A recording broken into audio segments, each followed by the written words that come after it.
Hey there, Ben Chateau here with the Physical Therapy Advisor.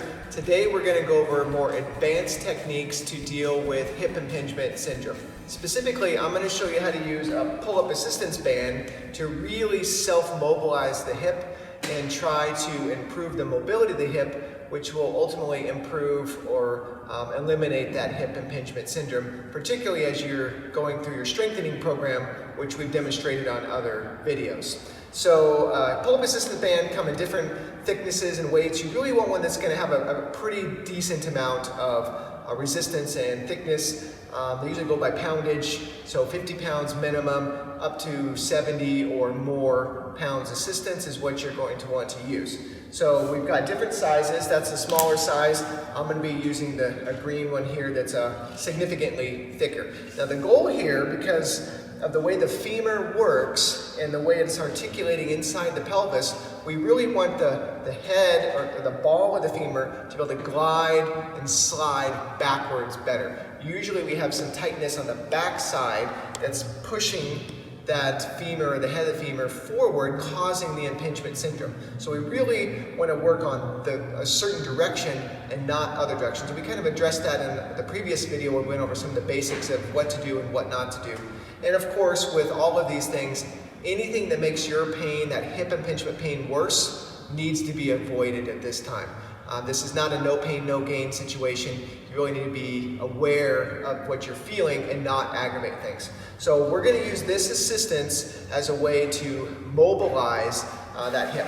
So you have to have something pretty sturdy that you can attach it to. You can get by in the house with attaching it to a door or maybe a kitchen table or a banister or something like that. Today we're lucky, we're in the CrossFit gym here and have a pole. So you need to get your leg inside there, and the goal here is to take the band as deep into the hip as possible. And the deeper you can get it down in there, the better. Now we need some resistance, so it's going to pull this direction, which is the direction we want to actually mobilize. So you'll have to scoot back just a little bit so we can get that tension. Don't lose how deep it is into the hip. If it's clear up here, not going to work. It's got to be way down low.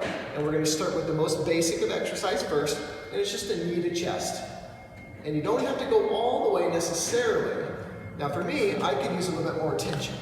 So there we go, it's down there low.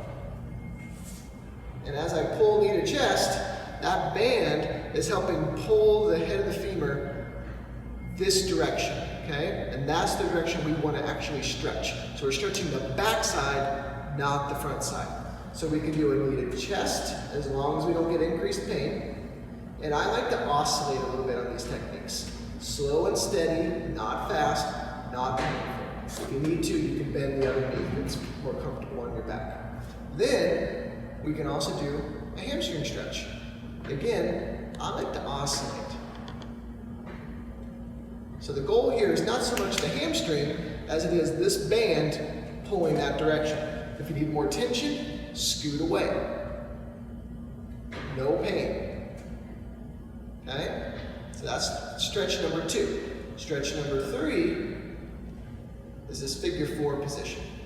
So again, I got the band really low, trying to drive this direction. You can push, and a little bit more advanced, you can pull. I don't tend to oscillate the pull as much, it's a little more difficult to do that, but I definitely will oscillate this way. Nice, slow and easy, 20-30 seconds at a time, and then back this way. You don't need to spend an exorbitant amount of time on these stretches. 2 minutes, 3 minutes a day is plenty. I'll go through the sequence several times.